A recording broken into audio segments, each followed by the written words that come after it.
pledge allegiance to the flag of the United States of America and to the republic for which it stands, one nation, under God, indivisible, with liberty and justice for all.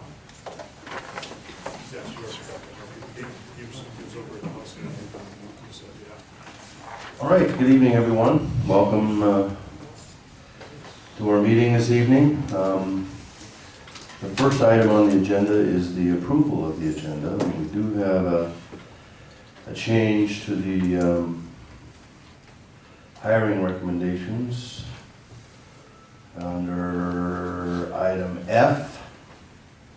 So currently that is items numbered 1 through 21.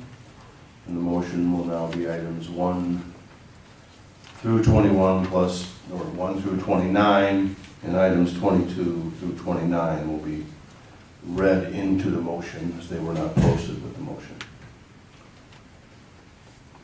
And,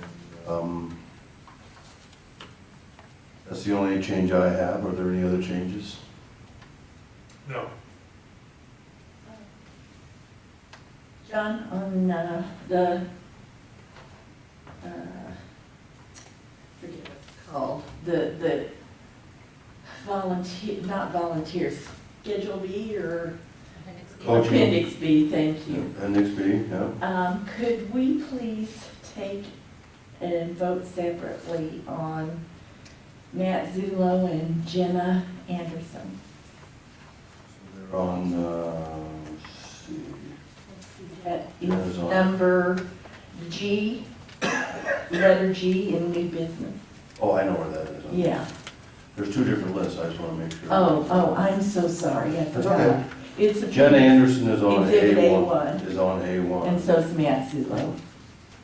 And Okay. then I'd like, well, when we come to it, we'll discuss it. Okay, thanks. Thank you. Sure. We also separated Appendix B from the volunteers.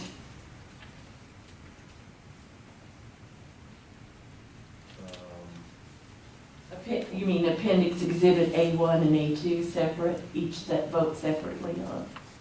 Here it says Appendix B and volunteers. Oh, okay, They're two different things. right. But they're two different exhibits too. Right. The volunteers are listed under A2, so that's the way it's labeled. Okay, so we'll make a motion, turn that into 3 motions then. Works for me. Okay. Alrighty, so if there's no other changes, we'll, I move we approve the agenda as amended.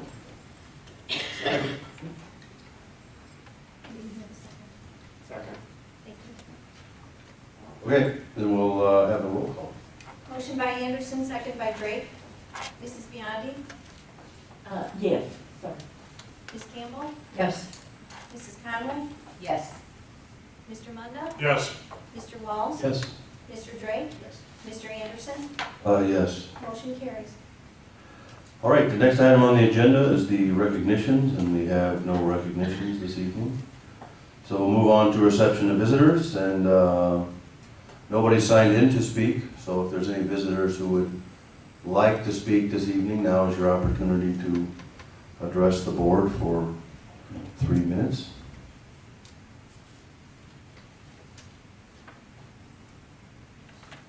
Okay, then we'll move on to the president's report, and I don't have anything new to report this month, so in the committee reports, we have no committee reports. Committees will probably start firing up again next month, so that moves us to the superintendent's report. Thank you, Mr. Anderson. Good evening, everyone. Just wanted to make sure we start off by identifying that since the beginning of the year, we have had 2 Freedom of Information requests come in.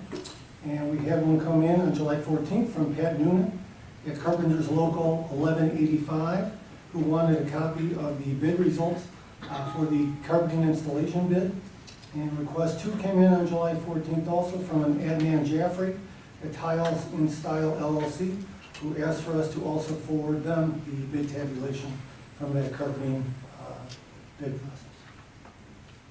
So those are the FOIAs that we received. A couple other just brief reminders. Registration is coming up on August 4th, 5th, and 6th from 1 to 6 p.m. at each of the buildings. So we're excited about that, and our staff has been working hard to try to make sure that that is both effective and efficient for our students and their parents. We're excited that they'll all receive Chromebooks when they come in for that registration process, and obviously our staff has been working nonstop to try to prepare for that. A couple other items I just wanted to talk to the board about tonight.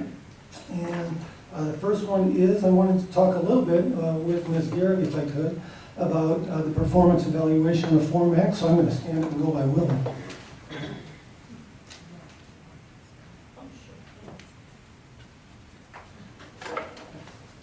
So one of the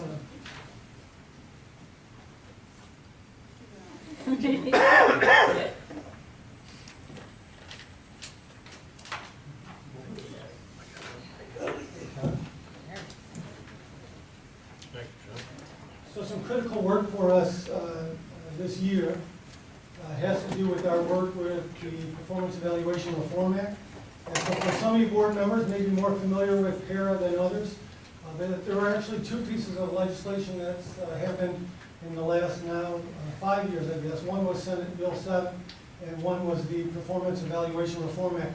They were kind of passed in conjunction with each other, meaning that the state wanted to do some reform in regards to the teacher evaluation process and how that has to do with employment processes within all school districts. So it was a very important piece of legislation, if you will. I want to talk first about the Senate Bill 7 piece, because a lot of that is we're already operating with, and Willie's going to touch on that in terms of where we've been here at Warren and where we're going over the next year or so. But the June 13, 2011, Senate Bill 7 was passed, and in that, the things that were associated with Senate Bill 7 were the fact that the state superintendent can initiate licensure action against educators for incompetency. There were requirements for the filling of new and vacant positions. There had language having to do with the acquisition of tenure under new laws. It had to do with how we deal with reductions in force and recall rights of teachers being grouped accordingly. Required school board member training came into play at that time, as you guys are well aware. And there were processes related to collective bargaining and the union's right to strike. So it was fairly comprehensive in its nature, but one of the critical pieces of it had to do with using that teacher evaluation process in conjunction with our staffing at our buildings and when we're ripping and dismissals and all those types of employment actions. So it was pretty important that the state decided to not just leave this totally local control, if you will, and get involved a little bit. But and more exciting than probably from my end is that prior to that, in January 2010, was the actual Performance Evaluation Reform Act. The reason that's exciting for me is there were three real strong components that came out of that Reform Act. One of which had to do with teacher evaluations. They became a little more specific in the fact that we needed to identify teachers in their summative evaluation as excellent, proficient, needs improvement, and unsatisfactory.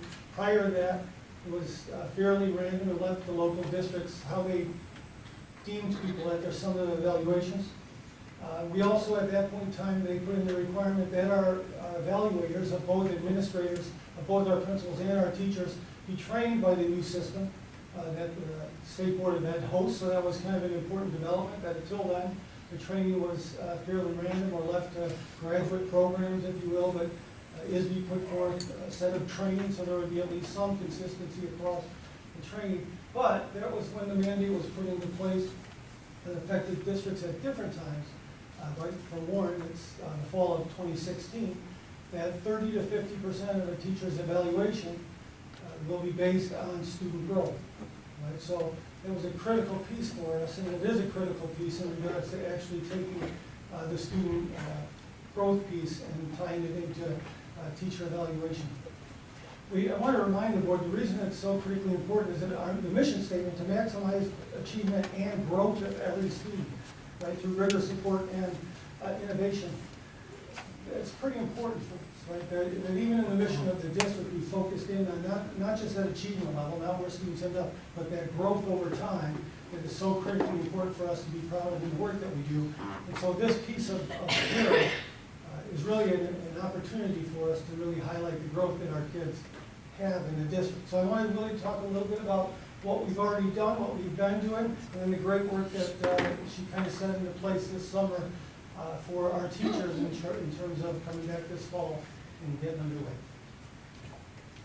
Thank you, Dr. Malmgren. Just a historical perspective, our teacher evaluation system is based on that 4 rating system, the excellent, proficient, needs improvement, and unsatisfactory. So we had to work on that the very first year. We also have our principals, assistant principals, associate principals, all on the student growth component as part of their evaluation. So that was put in place a couple of years ago. The para committee has met for the past 4 years. We have decided many things, including how to rank teachers or put teachers into groupings, what probationary teacher rankings will be, the ratings from other school districts if we are going to accept them or not, submission of the honorable dismissal list, and the 4-category rating system for evaluation documents. So we've been meeting every year for the past 4 years, and we've been making those decisions together. The para committee is composed of 4 administrators and 4 union members, so it's equal representation from both sides. We also, the other 2 things we've done, all of our administrators have been trained in that para evaluation document. That was, Are those the 5 modules? yes, those are the 5 modules that, yes, we're all doing that. And also, so then a few of us are trained in the principal evaluation also, because you have to go through a special training in order to evaluate the principals. Then we also had the school board member training, which was about 1.5 or 2 years ago. We went through that. So that's historically what we've been doing. The student growth implementation, as Dr. Algrim mentioned, will be happening for us in the 16-17 school year. So we are encouraging our teachers to pilot assessments this year for growth so that we can collect that data, analyze that data so that we have a baseline so what we can develop for our student or for the teacher evaluation document. The other thing we wanted to do this year was provide professional development for our teachers and how to create growth assessments. And so last week, Monday and Tuesday, we had Ann Weirda from Kids at the Core and 4 of her content specialists come in and train our teacher leaders for 2 full days. And what they worked on was basically assessment literacy for measuring student growth. We worked on very many things. There was about 50 teachers there, just FYI, and about 15 administrators. We worked on how to create a quality growth assessment, inter and intra-rater reliability, assessing content versus assessing skills, different types and forms of questions, rubrics, about that, levels of test complexity, the questions, mirrored assessments, and balanced assessments. And then our teachers are given the opportunity to work in creating those method assessments, growth assessments for this year, and also a plan to tell the rest of their PLT members on what's going on and how we're going to do that this year. So that happened last week. The other thing, the para committee has a task to do this year. We need to start meeting. We need to determine what that student growth component will be for that teacher evaluation document. Some of the decisions we have to make is the percentage. Dr. Algrim mentioned it has to be between 30 and 50. The minimum is 30%, so we need to decide on that. We need to determine the types of assessments that we're going to be using from the pilot data that the teachers are going to be giving us so that we can develop the baseline. We need to analyze that data to make sure we're making that informed decision of what the teacher document, evaluation document will look like. We also have to develop the student growth model and how we're going to add that to our current teacher evaluation document. So that'll be a big part. And then I believe we're going to begin meeting when the school year starts. So we need to touch base with the union and get all of our ducks in a row. So, but anyway, we're looking forward to it. I think it will be a very productive year with the para and figuring out that student growth document. So, do you have any questions? Anticipating any conflicts and teachers that teach in different subject areas with different levels of students and throwing a percentage at them that they're going to be held accountable for? That's why I think we're encouraging all of our teachers to do some type of pilot growth assessment. So then we can get the baseline for those different types of students that those teachers have. So I think that's the main goal here, is to have those teachers pilot the growth assessments. 30 to 50% of the teacher's evaluation based on the class you're teaching. Special ed's a whole other realm. But you're working with sometimes remedial classes. I don't know how this is going to tie to our bridges and so forth. Some of it will, yeah. That's going to get kind of touchy, because we Well- are working in an area where, we're trying to put students in places to help them be successful and grow. But with the population that you're working with is different than an AP English class. Correct. And Ann Warda, she discussed that with our teachers, because we had our special ed teachers there. We had teachers ranging from the low level to the AP class and how that was going to impact. And so she really was a big resource, and those four content specialists very much helped our teachers figure that process out. So I think we're ready. If we have to get her to come back, we get her to come back. But I think it was well received. It was kind of an eye-opening experience for some of them, because AP students might not have as much growth as the remedial students, so we got to consider those factors. And we knew it was coming. Right. Right. There's one just kind of message, right, that we have to, on our end in implementation, is the good thing is in terms of the working through this, right, we're our own police, meaning that this is left to us to make sure we do it right. If the purpose isn't a gotcha, and the purpose isn't to show us being unsuccessful, the purpose is to use assessments to help our teaching and learning process. So there's a piece of it to which is we're our own police, meaning if something isn't working, wait a second, we're going to call time out and regroup and make sure that we have a fair process in place to deal with, what will come up for sure. The other two things, though, that make it really, here when I originally talked to the board about this, I said, well, there's at the time I knew of one thing, and I've been struck by the other. So the incredible relationship that the administration and board has forged with the union here, right, is critical to all this. There's got to be a high level of trust and a high level of working relationship, and in the district, that's very evident to me coming in, right? The second thing, though, is the PLT work is the core of all that assessment development work, and the fact that there's teacher ownership of the work and shared leadership just makes it so much easier than if we were trying to, force this down on people. They're embracing it because they're at that level and the teachers have it. So there are at least a couple of advantages going into this. I think other districts might not have without either of those pieces. So that's a really optimistic piece. Thank you. So on that note, I did want to transition a little bit because our work together going forward here obviously is a piece of that. It's just a piece of good teaching and learning. But it's also a piece to our strategic plan and our mission statement and what we believe is best for our students and our teachers and the district as a whole in the community. So what I want to do is talk a little bit tonight, just briefly and very tentatively, with the board about a proposed strategic planning process and try to explain to you some dates and some thoughts, knowing that this is, you're a critical piece as well as our management team and the community and staff and students to get feedback on where we're going over the next number of years. So, I wrote tentative at the top and I wrote draft across the page.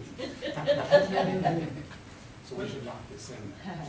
One of the things that for the members of the board or the administration that were part of the last district strategic plan, which is now expiring, we've been trying to, every opportunity that has come up, I've been trying to encourage our leadership team to make sure they hang on to those thoughts for the strategic plan. Because even our implementation with the one-to-one and the Chromebooks and the digital citizenship, these are things that we're working on now.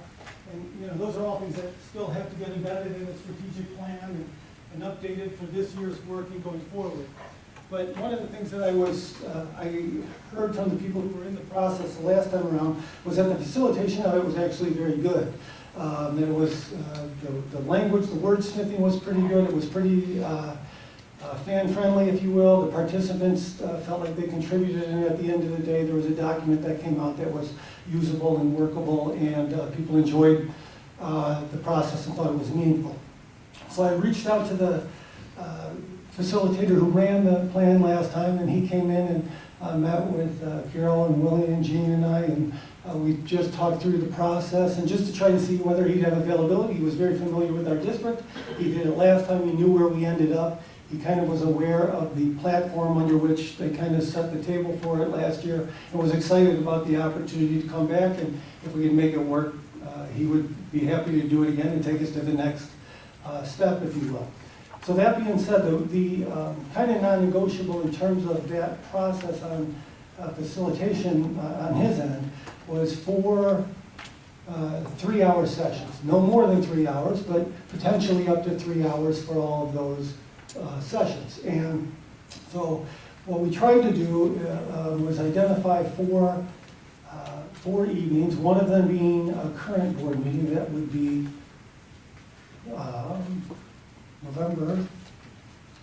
October the 20th, October 13th.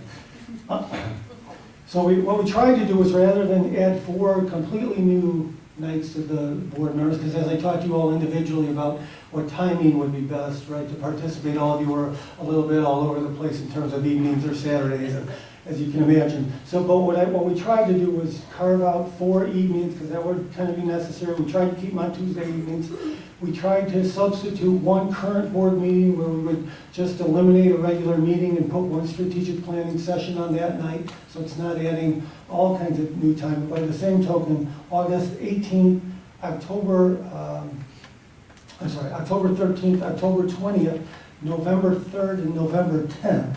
So I'm going to repeat those. October 13th, October 20th, November 3rd, and November 10th would be 4 planning sessions with the strategic plan committee.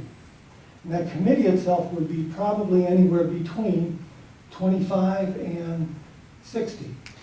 I'm thinking probably in the neighborhood of 40 to 50, but we want to make sure that we have board representation. We want to make sure our management team has the opportunity to participate, and then obviously we want to make sure we have a good number of our outstanding staff participate, as well as some community members participate in this process. So those 4 dates were the evening dates that we were thinking we could go similar to we did last time that we did the plan in 2011.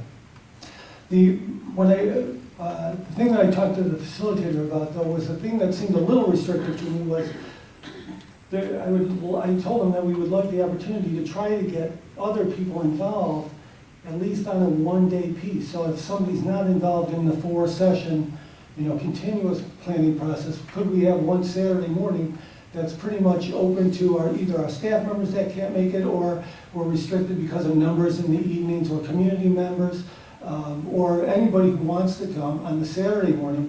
He would kind of, at that point in time, on October the 24th, review to what we've been doing so far, right, in the 2 prior meetings, and then kind of make sure that from the community's perspective, we're not forgetting about some things. Because you start to get into a pattern of going through a strategic plan, and sometimes you forget about some things that are obvious to some community members or other staff members that we just might miss. So I'm sure some of it would be the same, but we also wanted to make sure we were as inclusive as possible in allowing at least one of the sessions to be pretty much an open invitation. We need as much input as we can, so that in the final 2 sessions, if there were some things that came out that prompted our thought, we'd be able to guide that into the plan and make sure that it was put in there appropriately. So that's the purpose of the October 24th meeting, was to try to make sure that we opened it up a little bit, and we're pretty much a little more inclusive in terms of the whole community. So that's the general thoughts in terms of the plan itself, and then obviously by December, at that board meeting, if we didn't do it in November, we would have a strategic plan that the board could approve through 2019 or so, by that point in time. But that's kind of what initially we were thinking about. There's obviously more detail in the agendas of each of those evenings, that we talked to the facilitator about, but initially I told him I wanted to come back to our board and our management team, just try to get their feelings on whether or not they think that's workable. Looking for other board members, any thoughts? Sounds good, John, thank you. I did want to know who the facilitator was. Joe Porto was his name. How do you spell that, John? P-O-R-T-O. Thank you. I can't make it on October 24th. Otherwise, it all looks good to me. The timing of it, anyway. You know, we realize that, obviously there's, ideally people would have, attendance at home, but that may or may not happen, right, for all the people involved. We were trying to hope that, if we got 50 people on our list for those 4 nights, right, and on any given day, 40 to 45 of them were participating in the event, it would be enough momentum to carry us through. And then on the Saturday, obviously, there will be some management team, some teachers who may or may not be able to do all 4 of the Tuesday evenings, and so, we would encourage them to come out as well as hopefully a number of parents. And like was done last time, there would be a parent, teacher, and student survey, trying to gather information for us to review as part of the process. And then potential parents who want to probably join in to that evening, it's good. No, I thought Joe was very engaging. I thought we came up with a very good strategic plan, and I'm looking forward to it. Thanks, everybody. It's exciting work for us, I know, because we've been doing great work and moving forward, and it'll be nice to recapture some of those things. We had a great discussion this morning about our Explorer Plan ACT process, and so there's a number of things that are going on that, for us to just focus in on some things. It'll help also for me for the next couple of years, help guide my work with the board, obviously, helping to identify priorities in the district that we want to put our energies in. I just have one question. Is the expectation that all the boards are present at every single meeting? Because when I was involved in this process at Woodland, in the beginning of the process, it was internal and external community, and the board was told at those initial meetings not to come. They felt that we would intimidate the discussion and the free exchange that went on between the internal and external community. And then we had some Saturday morning sessions like this too, and at those, they asked board members to attend, but, more kind of observe. It was a little bit different process. And then we got more involved kind of in the second phase. And then the groups basically made a recommendation to the board, and then the board discussed those type of things. This is a little bit different, but I guess I'm just curious, is the expectation all the way through that all the board members are involved in all of it? So the answer is yes, it's important, put it this way, if you can, right? So obviously there's conflicts on schedules and people might not be able to make every night, but the encouragement is that as many of the group are at every event, every evening or the morning, if they can be Catherine. But in the spirit of what you're saying, right, we did talk to Joe about the fact that ideally, community members, teachers, management team members, board members at that point in time, just from a working through the process, maybe better to take a little back seat if other people are leading the discussion, listen, try to help process, rather than take the lead, because that can happen. Obviously, Right. if board members are there and too assertive, and other people might back down. So that we did talk about, but the piece about board members being there through it, if they can be, was extremely important as well. Maybe, you'd have to talk to Joe about that Saturday morning session. Maybe the board would take kind of an observation position rather than, if you're doing a review anyway as to what has happened at those first 3 meetings, just to not, make it feel like the board is in any way scrutinizing the discussions. So we would hope that on that Saturday meeting, at least, it's that's a different one for Joe. I was pretty adamant that we needed to have at least one of the sessions be pretty much an open session for anybody who wants and can participate in that morning. But we absolutely would want people to come on that Saturday morning, people to show up at that point in time to be the active participants in the workshop. Because they're obviously, if they're coming out on a Saturday morning to help us try to determine some things, we want them to be a bigger active role. Right. Great, well, we will start to work forward, and I appreciate all your input tonight, as well as individually when we met, to try to help me put some of those thoughts together, so thank you very much. Okay, thank you so All much. done? Yes, thank you. Thank you, Dr. Alcom.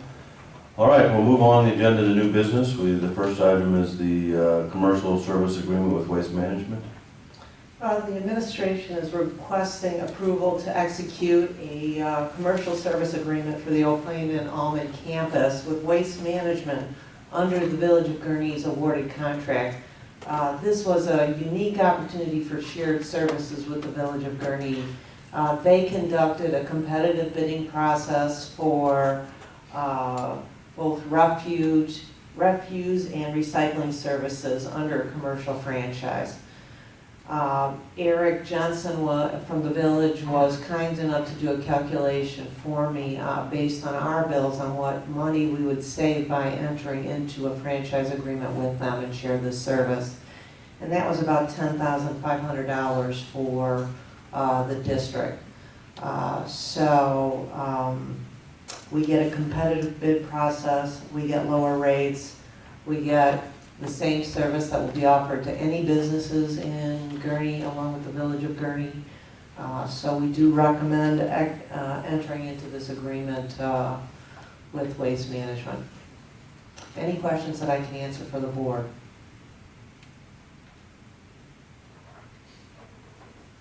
Thank you. No questions, we need a motion. I'll move to approve the commercial service agreement with Waste Management at the Almond campus and the Old Plain campus. Second. Motion by Munda, second by Biondi. Mr. Walls? Yes. Mrs. Conway? Yes. Mr. Drake? Yes. Ms. Campbell? Yes. Mr. Munda? Yes. Mrs. Biondi? Yes. And Mr. Anderson? Yes. I have 7 yes. Motion carries. Thank you. Yes. Can you just share for the public the total annual savings that this is going to bring to the district? $10,500 was our estimate, so very significant. Next item on the agenda is the rental agreement for GPS for the buses. Again, we're asking the board to approve a rental agreement of a GPS tracking system for our full-size buses in our transportation fleet, pending legal review. Warren and Gurney 56, just for the board's background and public's background, is in our 5th year of our joint transportation agreement. It has been a partnership of shared services that's worked extremely well for us. Last year we entered into a new, or built a new transportation system. What's really worked well for us, for those of you that don't know a lot about transportation, we run about 38 routes to Old Plain. Because we have so many drivers at Almond, we run half of that at Almond. So we're able to take those extra 19 buses and fill them into Gurney 56 routes, which maximizes our fleet use. And now that we've got a new facility, we're maximizing our shared space and our parking lot space. The next venture that we want to go into is a GPS tracking system. What this system does is really five major items. It tracks our buses for route efficiency or inefficiency. So it actually tracks where our buses are at any point in time. It tracks individual student locations en route for both parents and staff. So with the ridership piece, we know the usage on the buses and we know what students are on the buses. Idling, fuel usage. safety and accountability. So the GPS system would be installed on the bus. The student IDs are scanned as the student enters the bus, and then it's online tracking at that point. It's something Gurney 56 approached us with. They were very interested in it. We had our Director of Transportation, Rico, our Educational Technology Director, and Alex Stewart, their director, reviewed 2 systems. This is the one they were most interested in. It's a 5-year agreement. We would pay for 26 of our full buses. We would share the cost for 16 of the shared buses with Gurney 56, and they would pay for the buses that they have. Total cost to Warren is $1,048.90 per month, and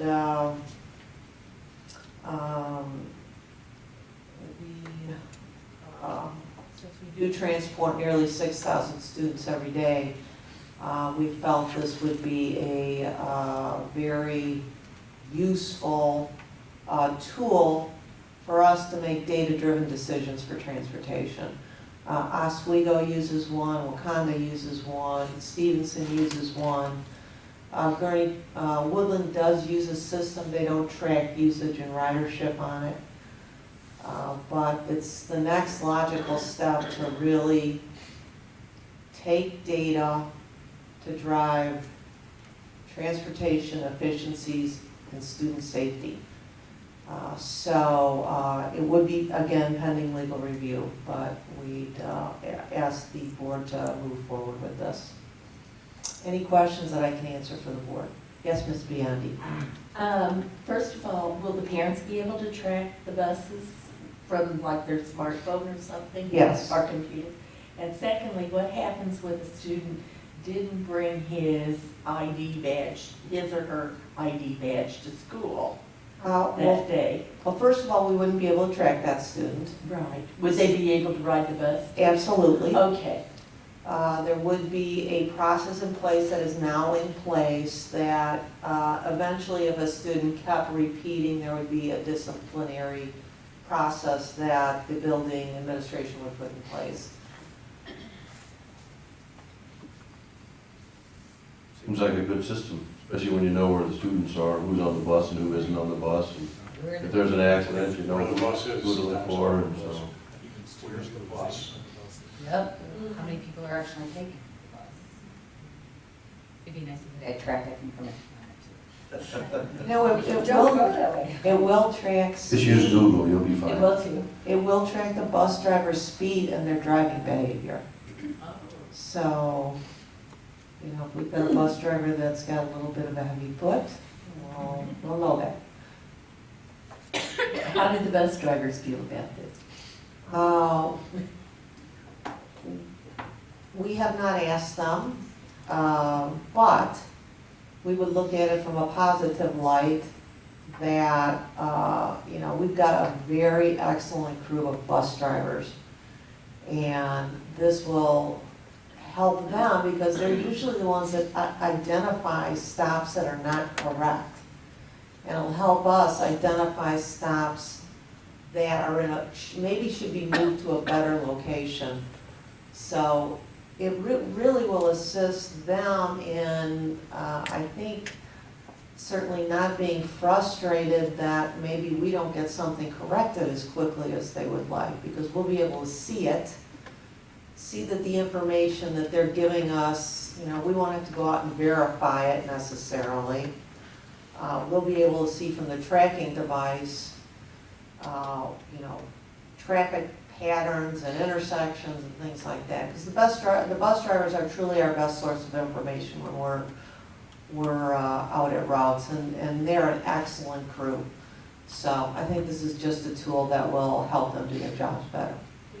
Will you be able to tell from this how many kids get on and off of the stop?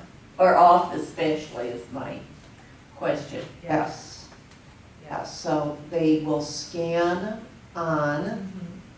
As far as scanning off, the bus driver's responsibility is to make sure every student is off that bus. Right. That's a federal law. Now, if they get off on the wrong bus stop, I'm not sure, I don't have the answer for that, but I'll be happy to get that for you. I would appreciate it, thank you. No problem. Earl, I have two questions. Sure. One is, what happens if a parent wants to opt out of their child being tracked? And number two, why are we looking at a 5-year contract and not something shorter so that we can, analyze it before we decide to go into a multi-year contract? If that's the direction the board would like to go, we certainly can ask for that option and look at that. The superintendent and Tina and I would go through what really makes sense for us in terms of length. But that's certainly a question we can talk to the vendor about. Are they putting it in at their expense? Not at their expense. Okay. But when we get new vehicles, we actually will be trained to put them in. Install them, okay. I just Yeah. didn't know who was doing the installation. Yes. Yes. So they, it might not affect their price all that dramatically if you just had an opt-out. It's a 5-year with an opt-out after 1 year. Right. And we, once we talk to legal and we'll get some termination provisions in there. Typically, we'll have a 60-day termination. And that is something that we will move to insist upon and hopefully get the vendor to agree upon. So, It'll allow us to get out whenever we deem it to be. right, it Not might workable, necessarily yeah. be 3 years, it might be 1, 2, 3. So that's typically what we'll do with our attorneys. Okay, and the question about a parent, like if a parent doesn't want their child tracked, I believe what we can do is, and I'm not sure of this answer, but I do believe the technology is there to block that child from being monitored. So block the barcode, some device that, or some action that we will allow the student, may allow the student to opt out if that's then how the direction is. how do we then count, for our count on how many people were on the bus for our bus?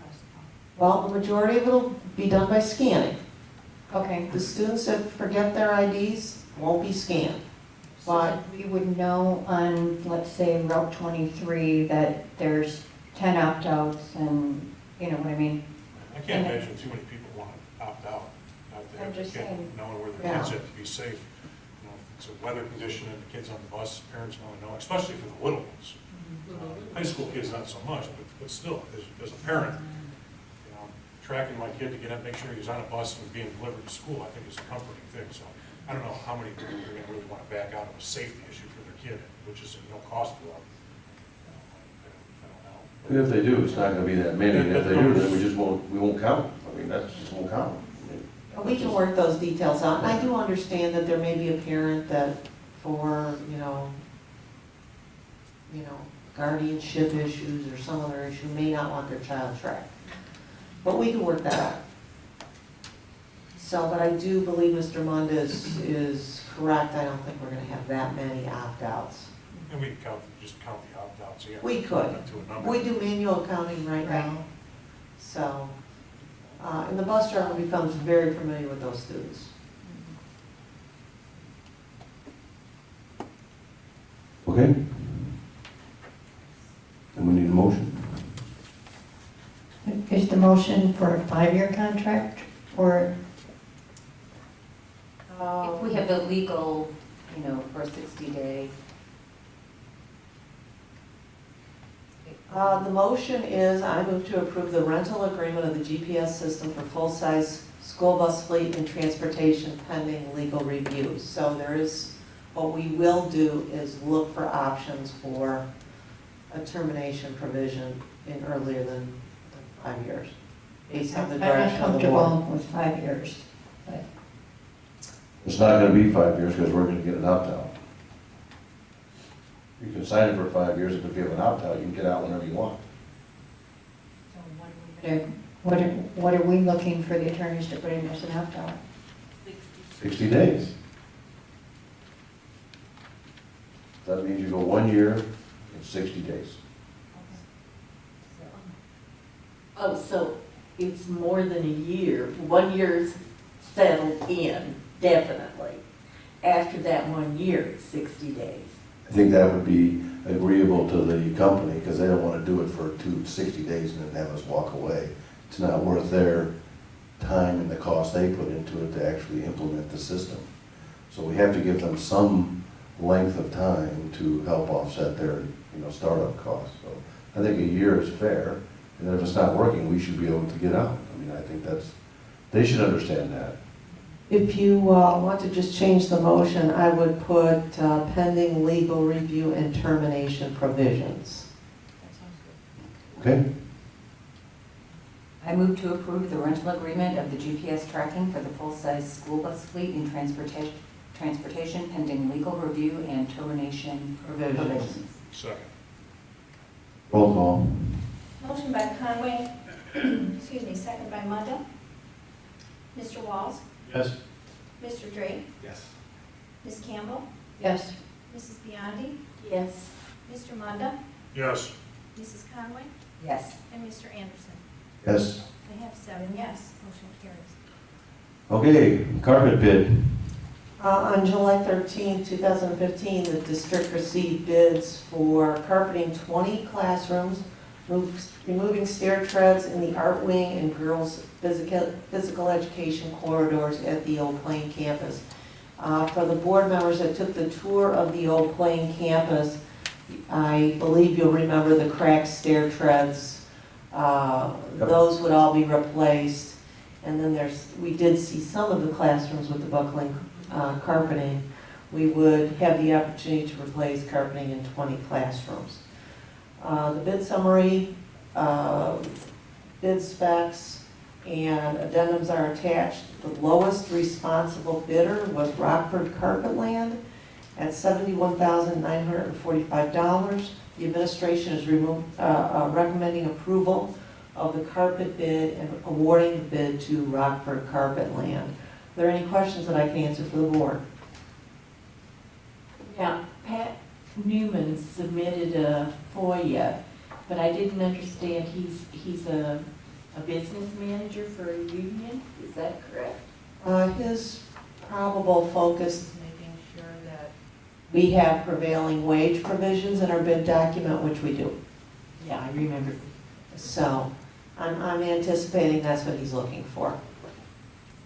And we will provide that documentation after the board awards the bid. Okay, if there's no more questions, then we need a motion to award the bid to Rockford Carpetland. I move to approve the carpet bid and award Rockford Carpetland the bid. Roll call. Motion by Munda, second by Walls. Mrs. Conway? Yes. Mr. Drake? Yes. Ms. Campbell? Yes. Mrs. Biondi? Yes. Mr. Walls? Yes. Mr. Munda? Yes. Mr. Anderson? Yes. I have 7 yes. Motion carries. Thank you. Item D, the agreement regarding the developer subdivision contributions and indemnification. Lake County does collect developer donation fees for the district. What they're asking for is an indemnification agreement with the district and with Lake County.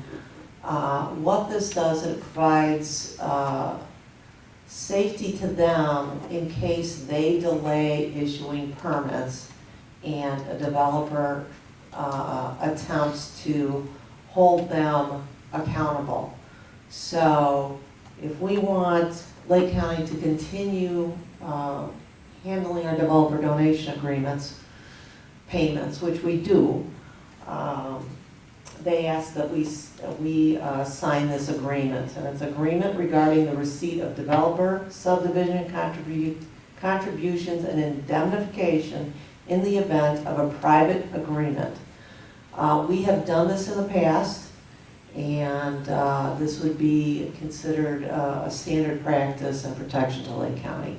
And we would recommend the board adopt this agreement. Any questions from the board? Carol, that Fox, whatever it was, I've forgotten the name of it, Foxford. Yes. Yes. Does this include them? Does this have to do with them also? If Lake County is collecting their developer donation agreements, it would. We're not agreeing for anything that we talked about at the last meeting. No. This is a- I'm this just is- trying to yeah. understand if it would include this company or if the village for this company would collect. That's what I'm trying to understand. That most likely be your name because we're incorporated. Yes, so this really is in unincorporated Oh, Lake County. okay, okay, thanks. Thanks for the clarification. Sure. Yep. Well, I guess we want them to keep collecting, so. So I move to approve the agreement regarding the receipt of developer subdivision contributions and indemnification in the event of a private agreement. Second. Roll call. Motion by Anderson, second by Drake. Mrs. Conway. Yes. Ms. Campbell. Yes. Mrs. Biondi. Yes? Mr. Munda. Yes. Mr. Walls. Mr. Drake. Yes. Mr. Anderson. Yes. I have 7 yes. Motion carries. Next item is the approval of the payment of the bills for 7/21/2015. Are there any questions? John, I forgot I would like the bill for 10,000 something to the law firm pulled and voted separately. Check number 327641 for $10,373.33. 461. 327641. 64. 10,000, whatever. Okay, then I move we approve the payment of check 327641 to Hodges and Louisi for 10,000, whatever it is, $373.55. 55 cents, $373.55. Second. Roll call. Motion by Anderson, second by Conway. Mr. Munda. Yes. Ms. Campbell. No. Mrs. Biondi. No. Mr. Drake. Yes. Mr. Walls. Yes. Mrs. Conway. Yes. Mr. Anderson. Yes. I have 5 yes and 2 no. Motion carries.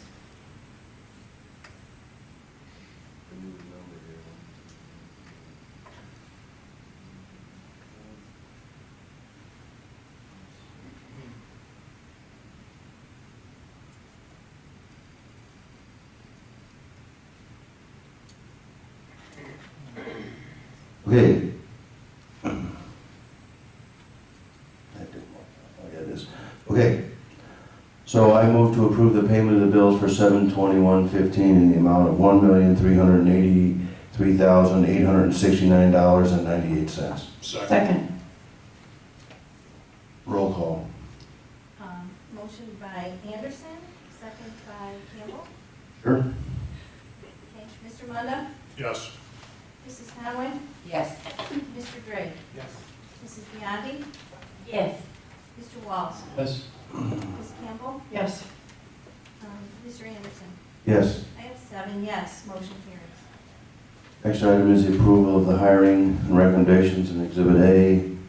This is I move to approve Exhibit A hiring and/or personnel recommendations numbered 1 through 21, and 22 Diane Ellis leave of absence, 23 Sarah Hunter leave of absence, 24 Greg Jancic leave of absence, 25 Jeff Keski resignation, 26 Jessica Cohn extension of leave of absence, Marlena Liggett resignation, May Vogel resignation, 28, 27, 28, and 29 Sydney Slager new hire.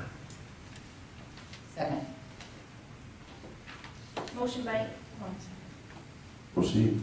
Motion by Anderson, second by Conway. Mr. Munda. Yes. Mr. Walls. Yes. Ms. Campbell. Yes.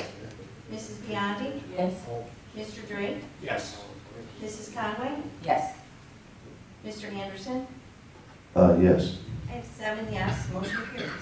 Okay, we're gonna have 3 motions on this next one. I'll make the first one. It says, I move we approve Exhibit A2. What's listed here? It says Exhibit 1B, hiring volunteer recommendations for the Appendix B, athletics and activities positions as posted. So this is for the volunteers, the second list. Oh, we're doing A2 first. Okay, thanks. Second. Oh. Sorry, I Here's thought an you amendment. were making a statement. You were actually. No, I was getting started. It's gonna be, So that's the first motion. that is. So I will second. Thank you. That's for the volunteers. Okay. I have to abstain from this because there's an individual on here that Wait till we vote. provides if you medical. want. Oh, okay. Well, I just have another question. I've asked this before. Why or how does an individual get on this volunteer list? I mean, is there a process and procedure? Someone's interested, they contact this individual and there's a form they fill out? I mean, is there a process and procedure for this? I mean, I have asked that, but You care to comment on that, Mr. Post?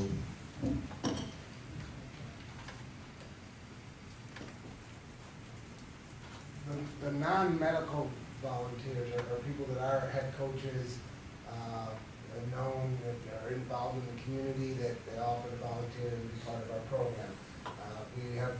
We have stayed away from parents that have current student athletes in their programs. So it's usually, a lot of times it's, for football, it might be a football coach that wants to be involved. The last couple of years, we've had a couple in boys basketball where this particular gentleman moved into the area and he played at Ohio State and wanted to be involved in our boys basketball. He got to know our head coaches. So, I mean, they get to meet the head coaches.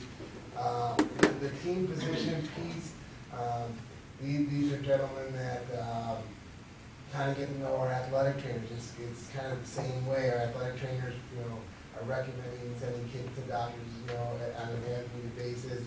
The doctors, Dr. Chams in particular, his company has made a significant amount of donations to our athletic program, to the school, through signage.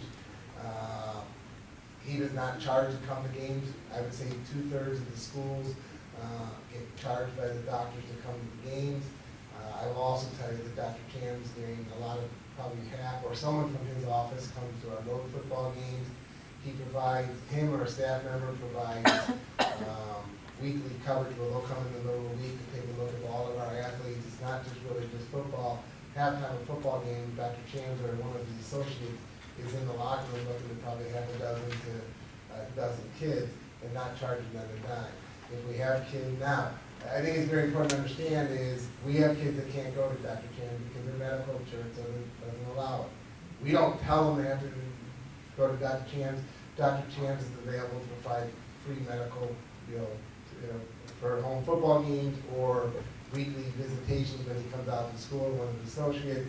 They do not have to. No one's saying that, our athletic trainer would never say, you have to see Dr. Chams. What we will say is Dr. Chams is available if you'd like to see them. Our athletic trainers work with all the local orthopedic facilities very well, but Dr. Chams is the one that has been providing. Prior to Dr. Chams, there was Dr. Roger Collins in Greenleaf Orthopedic. I said we have been very fortunate. Having been the former athletic trainer at this high school, we have provided top-notch care for our medical care for our athletes and continue to do so.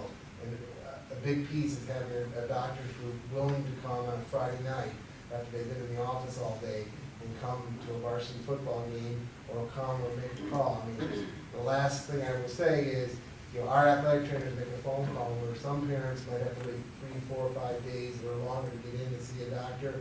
If our athletic trainers call Dr. Chan's office, someone in his office will see our kid in 24 hours or less.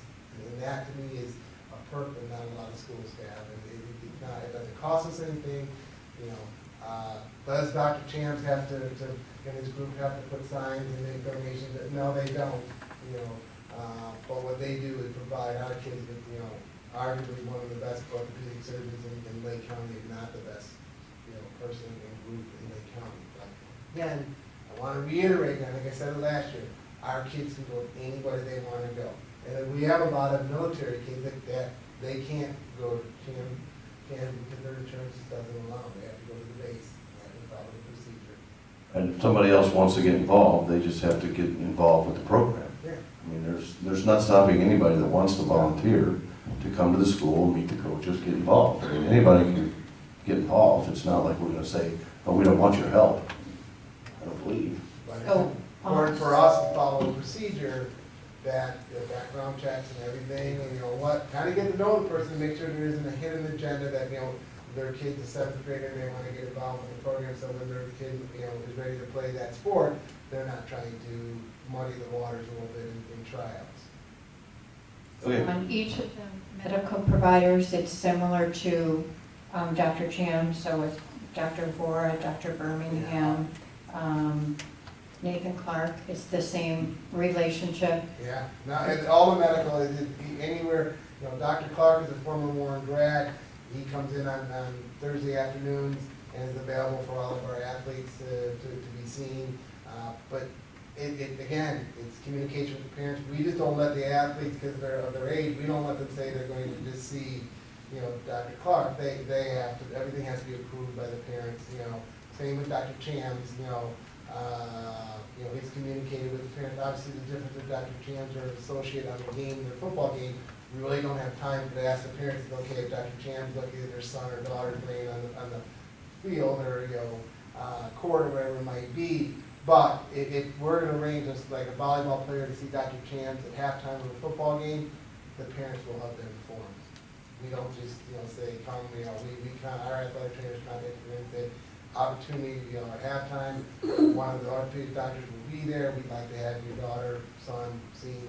And parents say, yes, great, because, I mean, again, they may have a different doctor, they may have to go a different route, but I don't know who would hesitate to have free medical advice to go, because if Dr. Cham said, well, you need to get an x-ray, you need to do this, then if the parents have to go to the base or to a different doctor in their medical group, then they at least know what they're going in for, and they're kind of one step ahead of the game, like some of us who go and see, and you know, they're telling us what the problem is, but if you had someone else see it, and they tell you something differently, you may, you know, you're ahead of the game, so.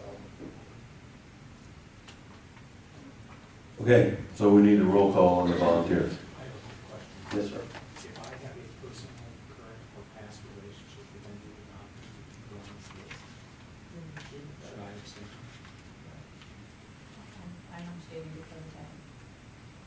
Is it because you received medical care from them? Or I have a because he's family your member. friend? No, a family member, my son receives medical care from someone on the list.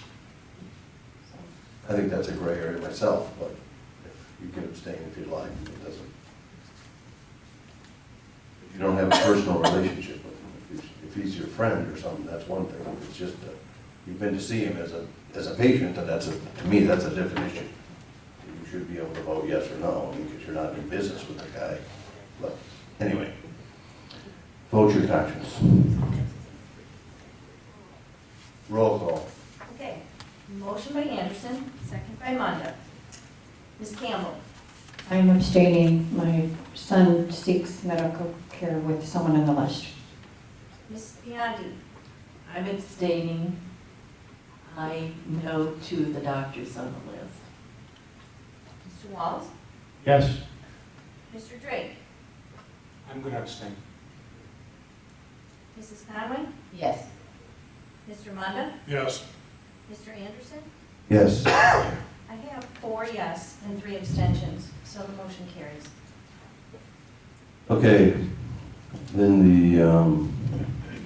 I don't know how to do this exactly, so we should probably have a motion for Jenna Anderson and Matt Zulo for their positions. I don't know what positions Matt's going for.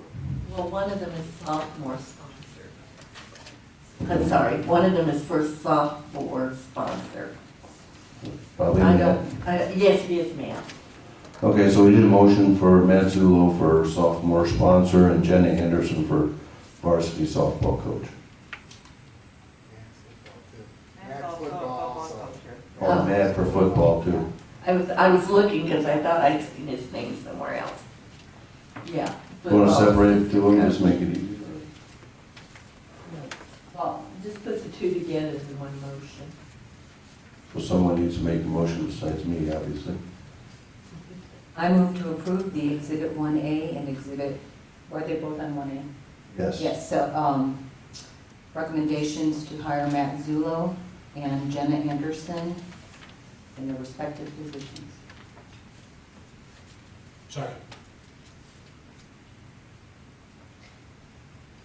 Any comments? Again, I feel that there are connections here that other people don't have, and that is nepotism, and I feel that we need to get a policy regarding this so that it is clear that people are not just getting positions because of who their relative is. So, just as a point of general interest, Liz, Yes. if that's not clear to you, you're not paying attention. Because there's nobody in this room that hires people because of who their family members are. And I can guarantee you that. Well, Because I've had family okay, members not John, hired we've here. agreed to disagree, Well, okay? I'm just telling So you that the people that I you. have a right to my opinion, Yes, I and agree. you have a right to your opinion. All right, I'm just telling you that the people in this room don't do that. That's all I'm telling you. And you can believe it or not, and I don't really care if you Just believe it or going not. on the perception, John. That's fine, I'm just giving you my opinion Okay, too, Liz. okay. Okay, roll call. Motion by Conway, second by Munda. Mr. Drake. Yes. Mr. Walls. Yes. Mrs. Biondi. No. Ms. Campbell. Yes. Mr. Munda. Yes. Mrs. Conway.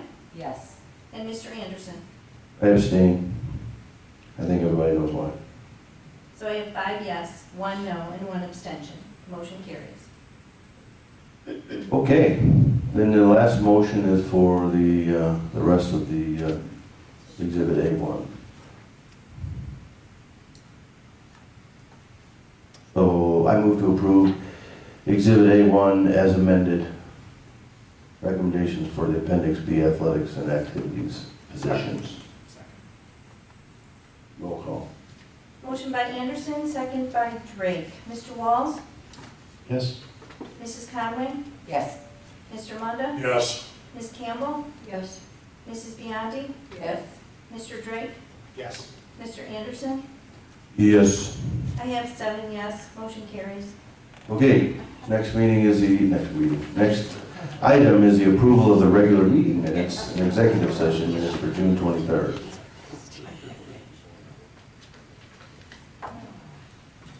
If there's no comments, we need a motion. I'll move to approve the regular minute meetings and executive session minutes of June 23rd, 2015. Second. Roll call. Motion by Munda, second by Walls. Mrs. Conway. Yes. Ms. Campbell. No. Mrs. Biondi. No, I do not have the minutes, so I could not read them to approve them. And it has been verified by Mr. Drake that they are not on my iPad. Okay, So proceed. So I didn't know if everybody had them except me until just now. What's your vote? Abstain? No? No, well, You have to abstain because I can't see them, so I don't know what it says. Okay, thank you. Mr. Drake. Yes. Mr. Munda. Yes. Mr. Walls. Yes. And Mr. Anderson. Yes.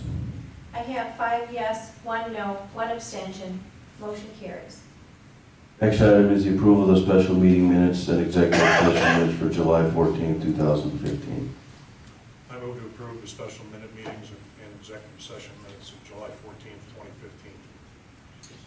A second. Roll call. Motion by Munda, second by Anderson. Mr. Walls. Yes.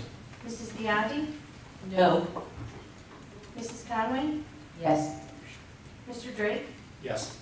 Ms. Campbell, Yes. Mr. Munda, Yes. Mr. Anderson. Yes. I have 6 yes, 1 no. Motion carries.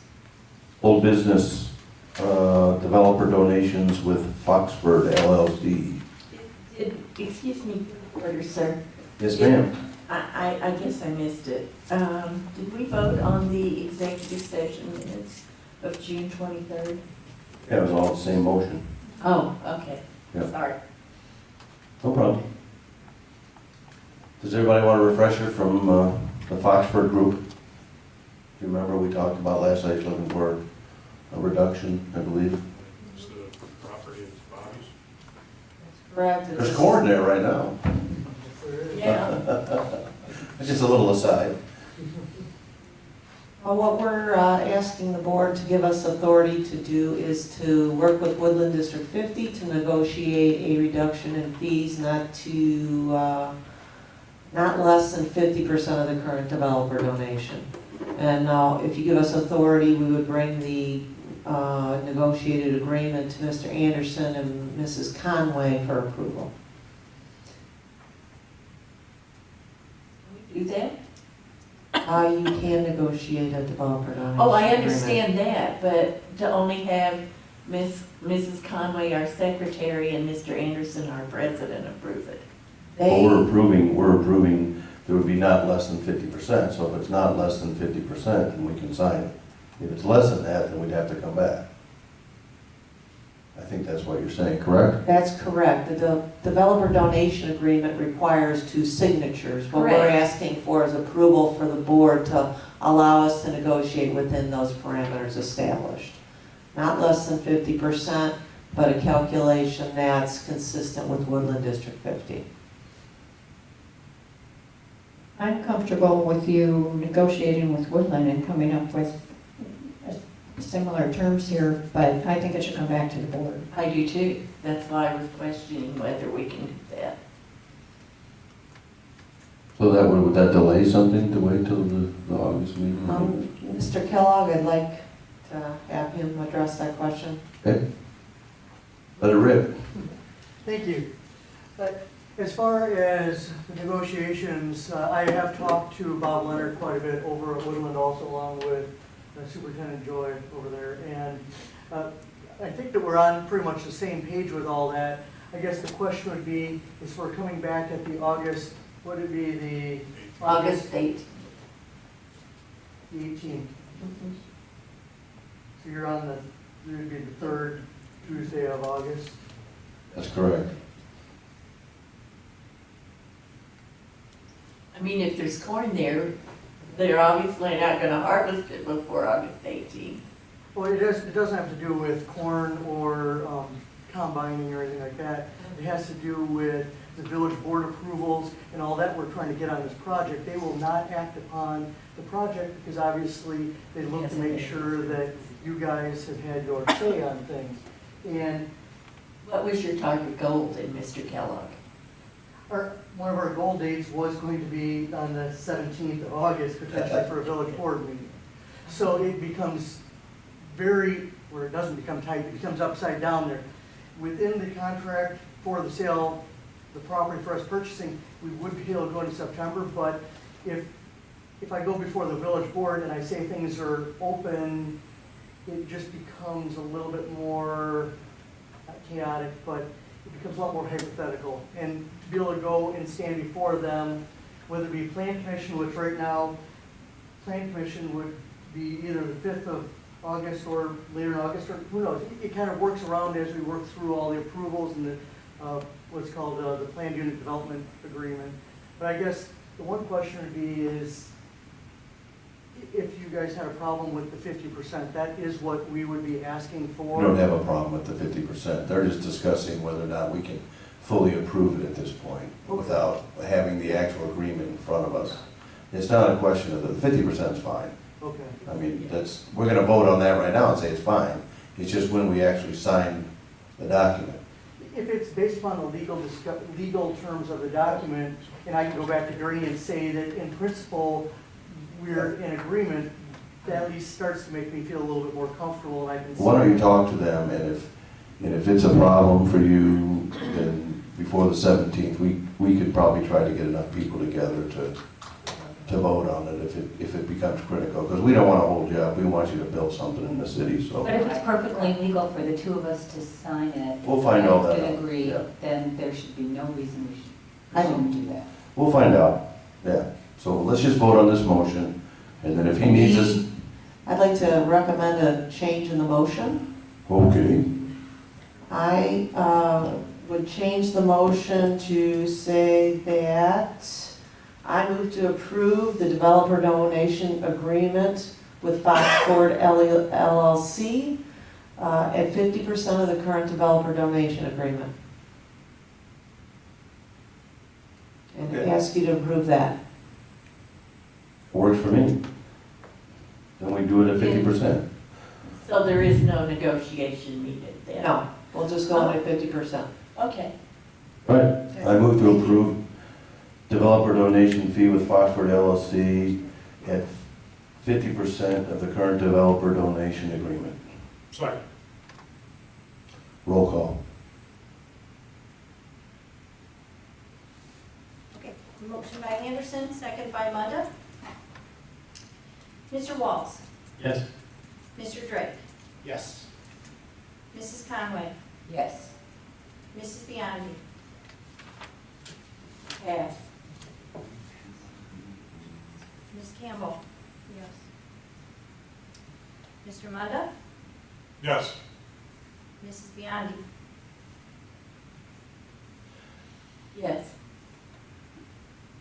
Mr. Anderson? Yes. I have 7 yes. Motion carries. Very good. That's the last item on the agenda, so I move we adjourn the meeting. Second. Roll call. Motion by Anderson, second by Drake. Mrs. Biondi? Yes. Ms. Campbell? Yes. Mr. Munda? Yes. Mr. Walls? Yes. Mrs. Conway? Yes. Mr. Drake? Yes. Mr. Anderson? Yes. I have 7 yes. Motion carries. Good night, everyone. Thank you very much. We appreciate your attention.